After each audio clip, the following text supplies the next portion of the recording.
so it's highly considered to be one of the best decks for the format, right? But I never really give it a chance. I never really like. I have the deck. I just never really like gravitated towards it. I never really like, oh, but like, it is a combo deck. It is a high sequence deck, of course. There's some room to be, that allows it to be clever. So that's already a plus, right?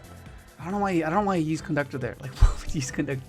But yeah, so yeah, but now I'm like, oh, let me give it a try, because I have played it in the past, but not to the point where I can honestly say I know it inside out and just know every possible like obscurity of it, intricacy, and just have these like subconscious like laid out sequences in my head. Like, okay, I can do this. These cards do that. This particular scenario will lead me to this. And the anticipation, above all, it's a big thing when you're learning a new deck. Like, if you don't know a deck and your anticipation within it is not too great, that means you don't really understand it fully. Look at this. That's just crazy. Like, what the Jacuzzi conductor? Like, what the heck?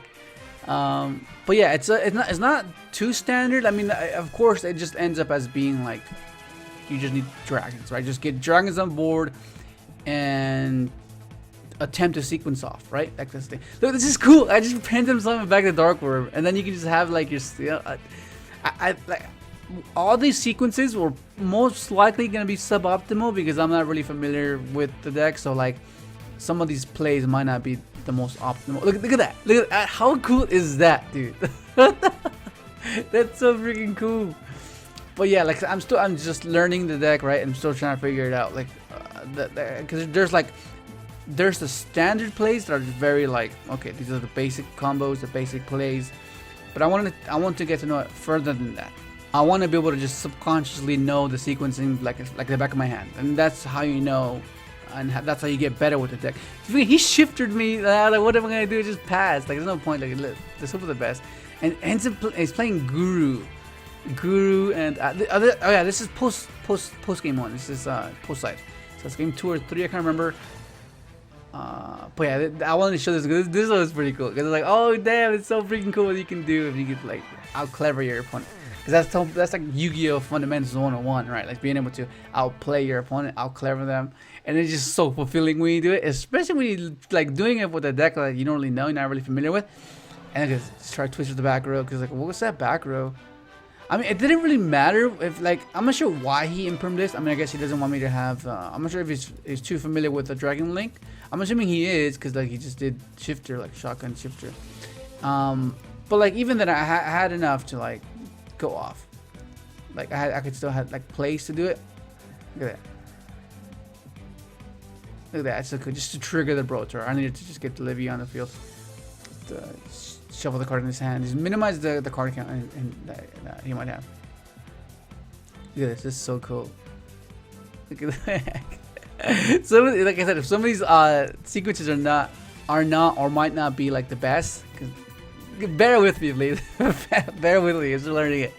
But yeah, like, it can be very straightforward, like the basic ones, the basic combos, right? For oh yeah, you do this, do that. Yeah, but I wanted to do where you have to like improvise. Like there'll be times where you just have to improvise, and a lot of the players kind of lack in that aspect of learning a deck, because they'll learn it, but then they'll get bored of it or whatever. And I guess everyone plays Yu-Gi-Oh! Like at a certain extent, right? They play it to a certain degree. Whereas I really enjoy the game, so I'm gonna try and understand the deck inside out because I want to know it. I want to like get the best possible practice out of it. Look at that, it's so cool. Look at this hand. They just I still follow this in my hand. Just go, and I'm maxing out on the recharger. If you're familiar with my deck building, you're aware of like 3 ofs. How much of a fan I am, and not too peculiar with ratios, because like I said, at the end of the day, it is Yu-Gi-Oh! But like some decks do require you to give a bit more thought into deck building, right? Because like you can't have those inconsistencies. Because it's a combo deck, you need it to be as consistent as possible. It's not like an interactive deck where you just have interaction, and then little by little gradually control the game. As this deck, you can't really take that approach because you want consistency. A combo deck is meant to be consistent. So that's what the other decks, like the interactive deck, like Ultra Guys, Solid Man Great, or like even Dinos, you can afford to implement that particular logic, right? Whereas in this deck, you can't really do that, but like you can do it with some cards, some of the card choices. Like I'm maxing on Dark Worm because it serves like it's a pendulum summon. It allows you to just unload your dragons, and that's what you want to do with Dragon Link. You want to have enough dragons to be able to do your guard dragon plays, right? And then not really utilize your normal summon to like, because that's like sometimes a pretty big deal. Whereas with this, it lets me just not really care about that. I guess inherent weakness. Look at that, so cool. I really like this the Rocket Link. This thing is really cool. I'm playing as what am I playing it? Oh, Infernoble. I was like, okay. I mean, I should be okay. Like, it's good. And this is so cool because since I have the recharger in my hand, if this dies, I can just revive it. The only thing that needs to happen is him destroy the very type by battle. I can even just crash it, right? Pretty sure you can just crash it. It doesn't say that. Look at that. It's just sequencing off. It's super fun. Look at that. The recharger, it's just so cool. It just adds this grindiness to the deck that that most combo decks lack. Like, max turn 4 deck, and that's all. This hand's awful. Like, what the fuck? I mean, I have Dark Ruler, so it doesn't matter, and he doesn't like Grenade's not in the game anymore, so he can't represent on my hand anymore. So that's really cool. So that gives me like a peace of mind. So I at least have Dragoons, and I could potentially draw into like something decent, like a dragon, like a Red Eyes Black Meadow. That'd be pretty cool. But I'm not sure if this is the best thing he could have done. I'm pretty sure he can do something more. Like, surely he can do something more. Surely he could have, right? Pretty sure. If he asked me that, I was just lost. I was just lost, straight up just lost. Then pop that. Yeah, okay, sure, fair enough. The gate, in case he clears it, I can just reborn my Dark Worm. And he ends up baiting me, and I'm like, okay, well, I'll lose my Dragoons. That's not too great. Like, let's see what I mean. This is what I mean, like intricacies, like discarding this instead of keeping it in hand, you know, like and keeping this for like further, because like you won't be able to use Dark Worm twice, whereas this you can do it follow up. Does that make sense? Like little minor things like that makes all the difference when you're trying to learn the deck and be good with its anticipation, right? So I just do that. I'm like, whoa. I mean, he has 13 cards in his extra deck. Surely I'll lose. Like, how can he not just game me? Like, I like. This is what I like about the Dark Worm. It gives you a discard outlet. Oh, look, perfect. You can discard it for Chaos Space. Like, that's just so cool. Discard it for Brotor, and just another card you can discard with, which is amazing. Look at this. And then you just combo off. You just combo off. That's it. Start comboing up.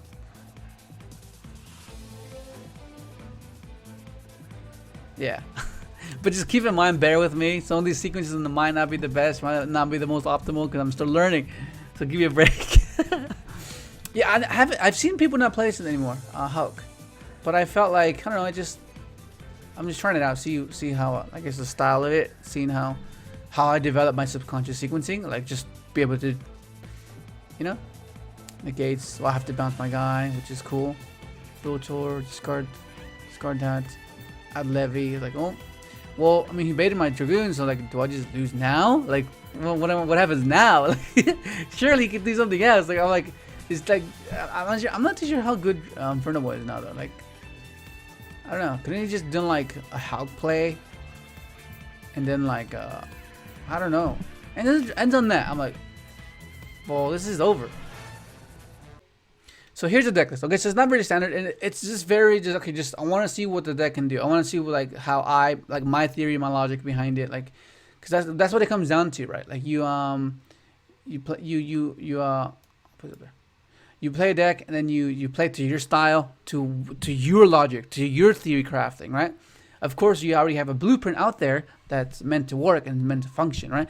But that's someone else's mind, and that's someone, they see it that particular way, right? Like some might pick a card because they were, let's say, getting like lightning storm too much, like, or they were getting like evenly too much. So like that plays as like a psychological factor in your deck building, because you'll be considering that while you're deck building. Whereas someone that doesn't have that experience, but like, I never got lightning storm, I never got evenly matched, so I'm not really gonna build the deck based off those experiences. Does that make sense?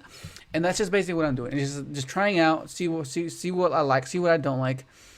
Because at the end of the day, it's just basically kind of like an Assault Day deck where you just need 2 dragons, and then that gets your sequencing going, and then back up you just have like the boot sector and make a savage or seals and pass. Like that's basically what the deck is. If you I guess break it down, but it's more complex than that, of course, because like as you saw, like you just can do so many sequences.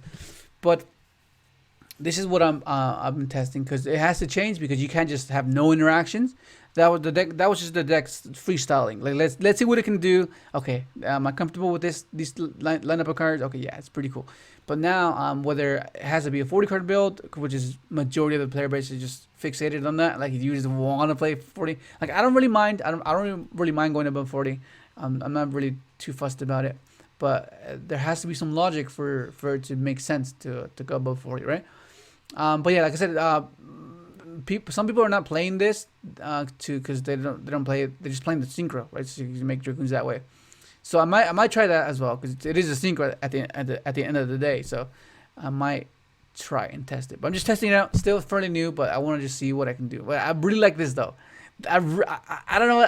I might be wrong, but I just really like this. The fact that you can hard open this and just revive your dragons. It's just insane, which is why maxing out on strikers is like mandatory, because you want to be able to have that play. Just top deck, revive dragoons, and you just have dragoons on field. Because as it is, it's pretty hard to out for most decks, and having them to out it twice might be just the limit for their deck, you know.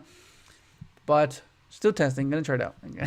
Hopefully you enjoyed the video. Like, subscribe if you haven't, and thanks for watching.